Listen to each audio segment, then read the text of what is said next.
પાદરા તાલુકાના કરખડી ગામે નવા વર્ષના પ્રથમ દિવસે તારીખ 1/1/2026ના રોજ એક પ્રસન્નીય અને માનવતા ભરેલું કાર્ય શરૂ કરવામાં આવ્યું છે। ગામના સરપંચ રબારી હરિભાઈ વજાભાઈ તથા તેમની ટીમના સહયોગથી ગામના નિરાધાર અને જરૂરિયાતમંદ વૃદ્ધો માટે દરરોજ ભોજન સેવાની શરૂઆત કરવામાં આવી છે। આ સેવા કાર્યનો મુખ્ય હેતુ એ છે કે ગામના કોઈપણ વૃદ્ધ વ્યક્તિને ભૂખ્યા ન રહેવું પડે અને તેમને નિયમિત રીતે પૌષ્ટિક ભોજન મળી રહે। ગામના આગેવાનો દ્વારા જણાવવામાં આવ્યું હતું કે આ ભોજન સેવા માત્ર તાત્કાલિક નથી, પરંતુ આગામી સમયમાં પણ સતત અને નિયમિત રીતે ચાલુ રાખવામાં આવશે। કરખડી ગામમાં શરૂ થયેલ આ માનવતા ભરેલા સેવા કાર્યને ગ્રામજનો દ્વારા ભારે પ્રશંસા થઈ રહી છે અને અન્ય ગામો પણ આ પહેલ પ્રેરણારૂપ બની છે।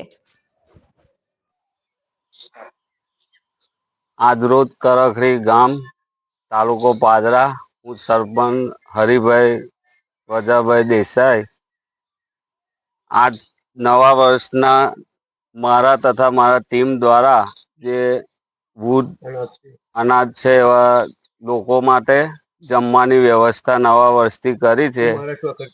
હું મારાથી જેટલી મદદ થશે એટલી પૂરી પાડી છે લોકોને અને કાયમ માટે આ કાર્યરત ચાલુ રહેશે।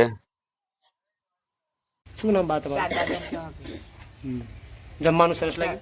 લાગ્યું સારી રીતે સારું અને કર્યું। કોને જમવાનું આપ્યું તમે?